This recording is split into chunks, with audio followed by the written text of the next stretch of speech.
11.1 परिमेय 11.1 यानी परिमेय 11.1 क्या है देखो, किसी त्रिभुज की एक भुजा के समांतर। सबसे पहले हम क्या करेंगे, एक त्रिभुज बनाएंगे। देखिए ये मान लो आपके पास एक त्रिभुज है, क्या है, त्रिभुज, और इसका नाम है ए बी और ये हो गया बिंदु सी।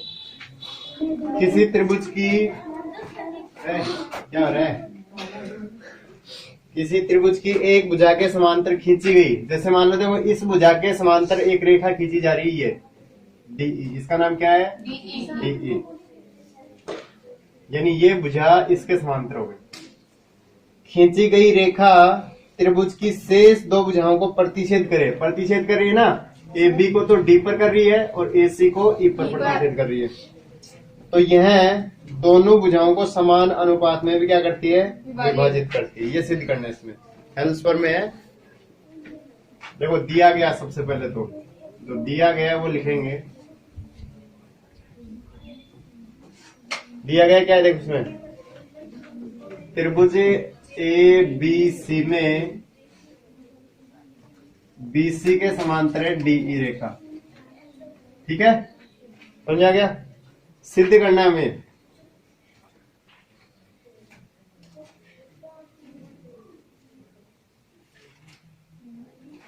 यानी एडी है ना, एडी बटा बीडी और एई बटा ईसी, ये सिद्ध करना है। ठीक है, अब ध्यान दो, इसमें करेंगे रचना। क्या करेंगे, रचना। और बिना रचना की ये क्वेश्चन हो भी नहीं सकता। तो देखो ध्यान दो, रचना क्या करेंगे,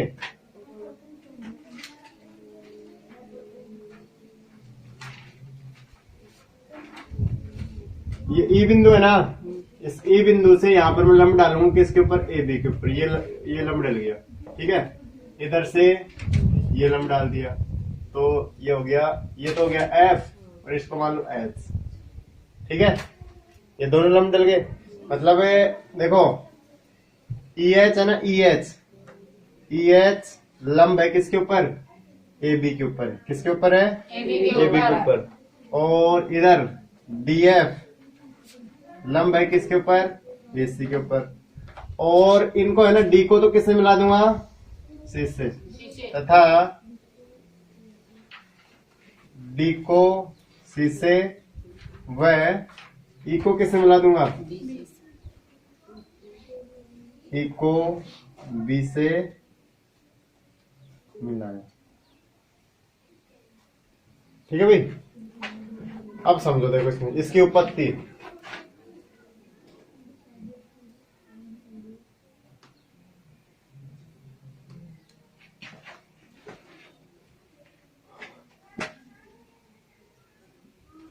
देखो उत्पत्ति में क्या करना है कि हमारे पास एक त्रिभुज तो बन रहा है। देखो ये आधार है ना, डीई आधार पर एक त्रिभुज तो बन गया ए डी ई, है ना, और एक त्रिभुज बन गया डी सी ई।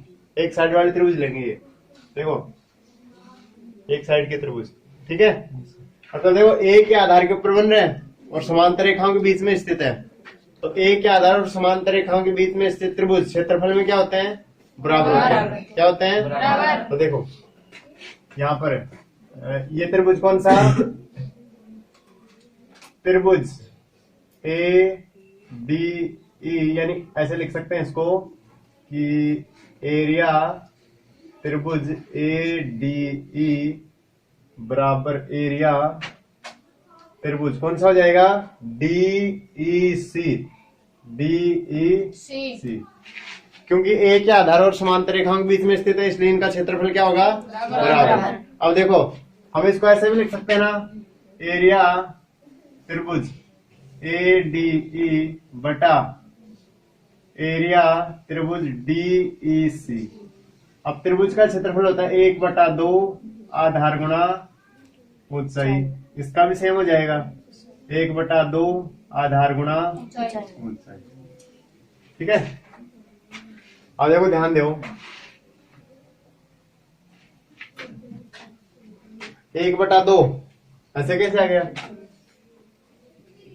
एडीई का आधार मतलब जो देखो आधार तो ये रहेगा ना। अरे ऐसे देखो, ये मान लो आधार, और इसके ऊपर ये क्या डल रहा है, लंब। तो आधार कौन सा हो गया, ये वाला। आधार कौन सा हो गया, और ऊंचाई कौन सी हो गई, ठीक है। तो 1/2 आधार बताओ क्या हो जाएगा, AE, और ऊंचाई क्या हो जाएगी इसकी, DF। क्या हो गई, DF। इधर देखो 1/2, इसका आधार बताओ क्या होगा, DEC का, नहीं ये हो जाएगा EC। क्या हो जाएगा, अब देखो ध्यान दो एक बार, ये कोई रेखा है ना, जैसे PQ, और इसके ऊपर मैंने यहाँ पर लंब डाल दिया, ये S लंब डाल दिया, ठीक है। तो ये लंब मतलब इस पूरी भुजा की ऊंचाई तो है ना, है ना। तो मतलब यहाँ पर लंब डाल दो या यहाँ पर लंब डाल दो, तो पूरी भुजा की ऊंचाई क्या है, DF ही है। क्या है, DF। तो आधार कौन सा हो गया, EC क्यों ले रहे, क्योंकि त्रिभुज हम ले रहे DEC। तो देखो आधार तो हो जाएगा EC, और ऊंचाई क्या हो जाएगी, DF। तो देखो DF से DF 1/2 से 1/2, तो यहाँ पर आ जाएगा एरिया त्रिभुज ADE बटा एरिया त्रिभुज DEC बराबर AE बटा EC। समीकरण नंबर क्या बन गया आपका, A। समीकरण नंबर क्या हो गया, A। अब देखिए आगे दूसरा, इसी प्रकार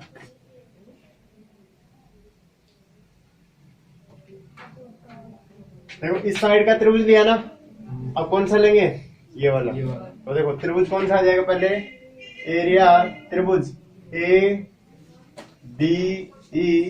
बटा एरिया त्रिभुज DEB में, है ना, ये आएगा। तो इसका देखो 1/2 आधार, अब देखो इसकी ऊंचाई ये है ना, तो आधार हो जाएगा AD, और ऊंचाई क्या हो जाएगी, EH। इधर 1/2, इसका आधार क्या हो जाएगा, BD, और ऊंचाई क्या हो जाएगी, EH। तो ये कैंसिल हो गया इससे, 1/2 से 1/2 कैंसिल। यहाँ पर आ जाएगा एरिया त्रिभुज ADE बटा एरिया त्रिभुज DE। तो यहाँ पर तो आ गया AD, और बटे में आ जाएगा BD। समीकरण नंबर कितना बन गया, 2। अब देखो समीकरण 1 और 2 की तुलना करेंगे ना, तो देखो AD और BD दिया गया, और AE बटा EC, तो समीकरण 1 और 2 से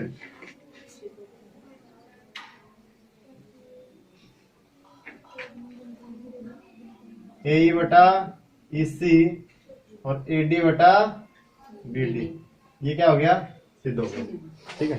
करो प्रमेय 11.2, यदि एक रेखा किसी त्रिभुज की दो भुजाओं को समान अनुपात में विभाजित करे। देखो ये अपने पास एक त्रिभुज है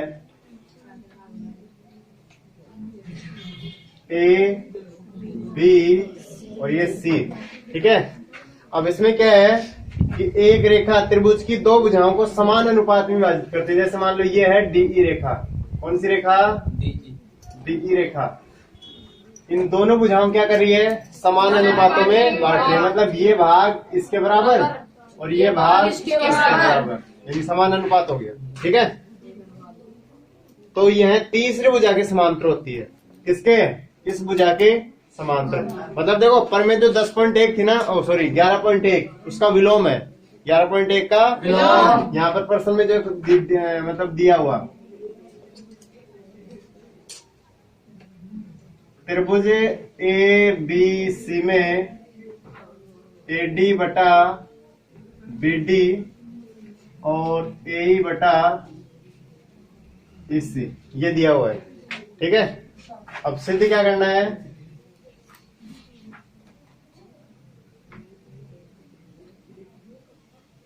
सिद्ध करना है हमें कि D जो रेखा है ना वो BC के समांतर है। और 11.1 पर में थी ना, 11.1 पर में, 11.1 पर में ये सिद्ध करवा रहा है, और ये मतलब ये तो दिया गया है और ये सिद्ध करवा रहा है। अब इसमें क्या है, ये दिया गया और ये सिद्ध करवा रहा है, तो रचना करेंगे। देखो इसमें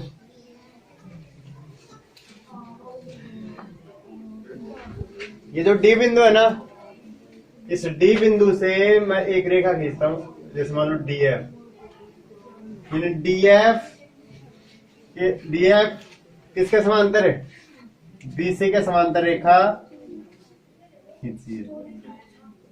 इसके समांतर हमने एक रेखा खींची, ठीक है। कोई समस्या यहाँ तक नहीं है ना। अब देखो इसकी उपात्य देखो, अब इसकी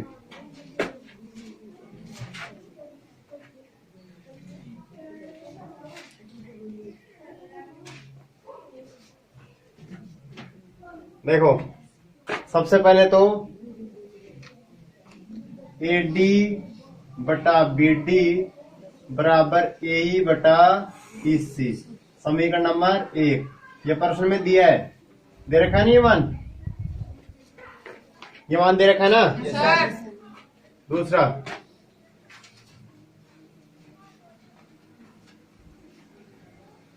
डीएफ के समांतर बीसी है, और जब किसी त्रिभुज में दो भुजाएं समांतर हो, है ना, तो उसकी मतलब देखो ये भुजाएं इसके समांतर है, तो हम इसको ऐसे लिख सकते हैं ना, ए डी बटा बी डी बराबर ए एफ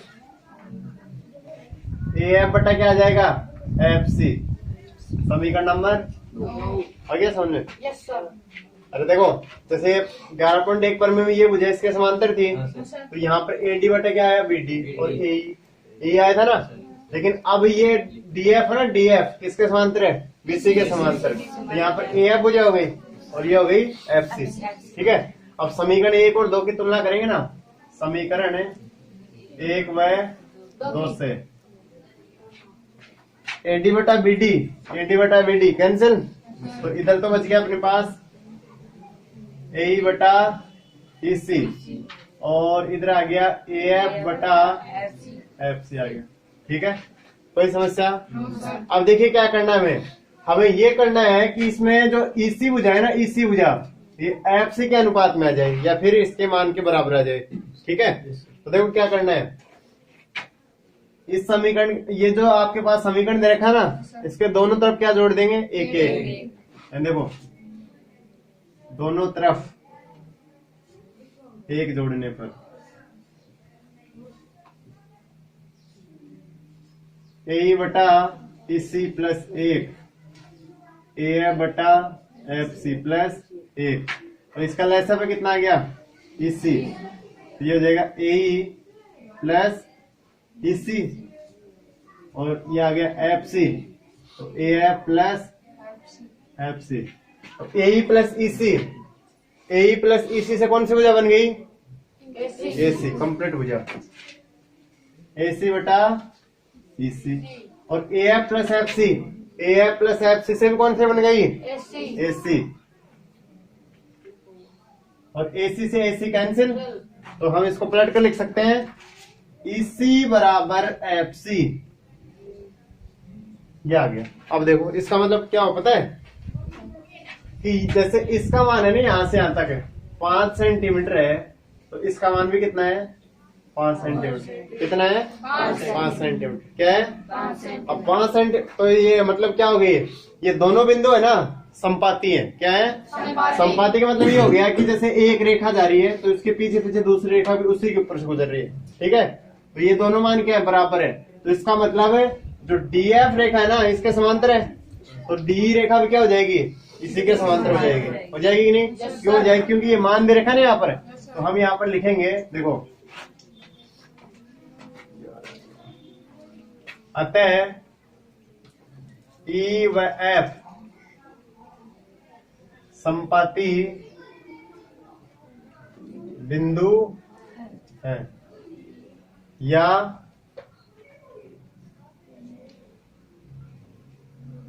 ईसी व एफ सी संपाती रेखा है, संपाती रेखा है, अतः डीई के समांतर क्या हो जाएगी, डीसी, ठीक है, बता दो।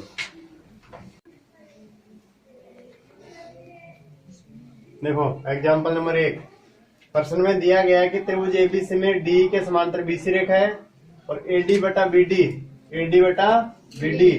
3/5, तो एसी का मान कितना दे रखा है, 5.6, इस पूरी भुजा का मान दे रखा है 5.6, तो हमें ज्ञात करवा रहा है ए का मान, तो ये हो गई ए, इसको आप एक्स मान सकते हो या फिर ए ही रहने दो, ठीक है, या तो आप एक्स में मान सकते हो या फिर ए ही रहने दो। अब देखो ध्यान दो इसमें कैसे हल करते हैं इसको। देखो प्रश्न में हमें दिया गया है कि डी के समांतर क्या है, बीसी रेखा, ठीक है, डी के समांतर क्या है, बीसी रेखा। और जब किसी त्रिभुज में तीसरी भुजा के समांतर एक रेखा होती है तो दो भुजाएं किस में होती है, अनुपात में, अनुपात में होते हैं ना, 100 अनुपात में। तो यहाँ पर हो जाएगा ए डी बटा बी डी बराबर ए ई बटा E C by B P T by और बीपीटी क्या है, हेल्सफल में ना बेसिक प्रोपोर्शनल थ्योरम, ठीक है, समझ आ गया। अब देखिए एडी बटा बी डी का मान कितना, 3/5।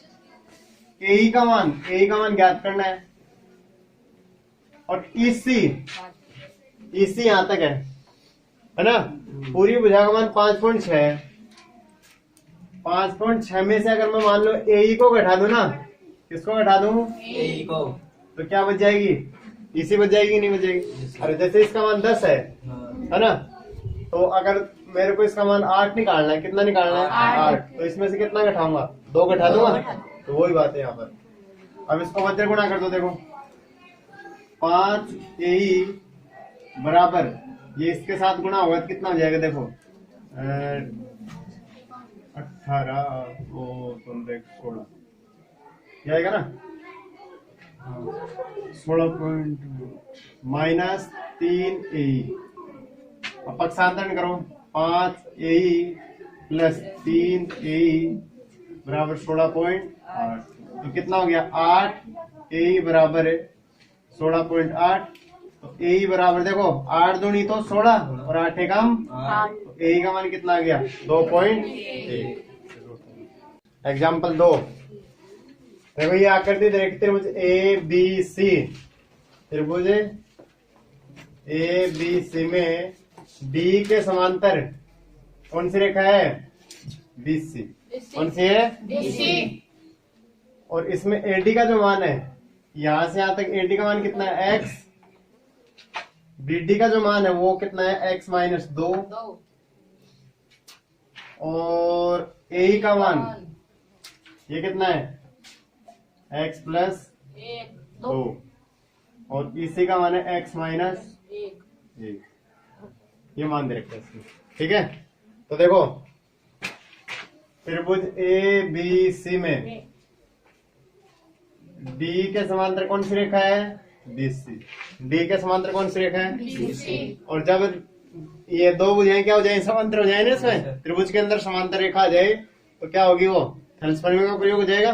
तो यहाँ पर देखो इस ए बिंदु से लिख रहे हैं, ध्यान देना, ए बिंदु से, तो ए डी बटा क्या जाएगा, बी डी, और इधर से ही लिखा जाएगा ये, है ना, इसी बिंदु से ए बटा इसी, ये हो गया बाई बीपीटी, बाई बीपीटी से। तो एडी का मान बताओ कितना है, एक्स, और बीडी का मान क्या है, एक्स माइनस 2, ए का मान है एक्स प्लस 2, और इसका मान है एक्स माइनस 1, वज्र गुणा कर देंगे, तो देखो एक्स स्क्वायर माइनस एक्स, और ये देखो क्या हो जाएगा बताओ, अरे एक बार प्लस में खुल रहा है, एक बार माइनस में, तो ये हो जाएगा एक्स स्क्वायर माइनस 4, ये कट गया इससे, एक्स बराबर कितना आ गया, 4 आ गया, एक्स बराबर कितना आ गया, 4।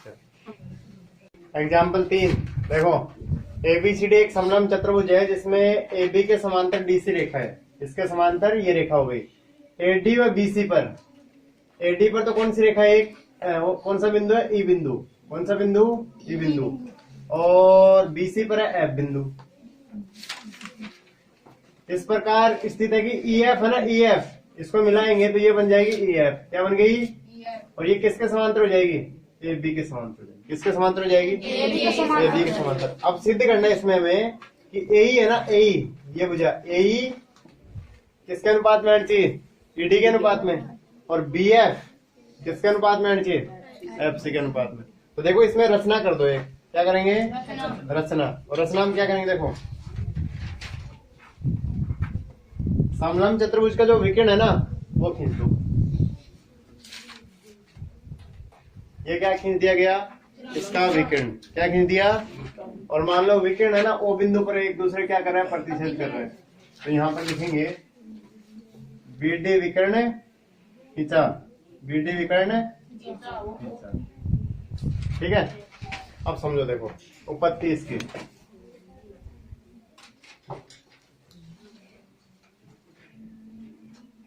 भाई देखो सबसे पहले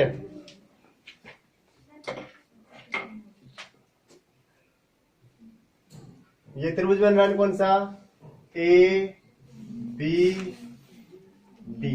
कौन सा त्रिभुज, ए बी डी। ठीक है, इस त्रिभुज में देखो ये भुजा इसके समांतर है कि नहीं, है ना, क्योंकि ये पूरी भुजा इसके समांतर है, तो ये इसका क्या हो गया, मध्य बिंदु हो गया।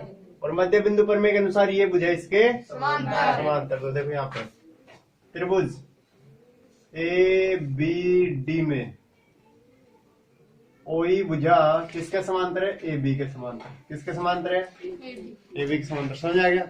और जब किसी त्रिभुज में भुजाएं समांतर हो जाएं तो वहां पर प्रमेय कौन सी लगेगी, थेल्स प्रमेय। कौन सी लगेगी, थेल्स प्रमेय। तो देखो यहाँ पर, यहाँ से इस बिंदु से ए बटा ईडी, ए बटा ईडी।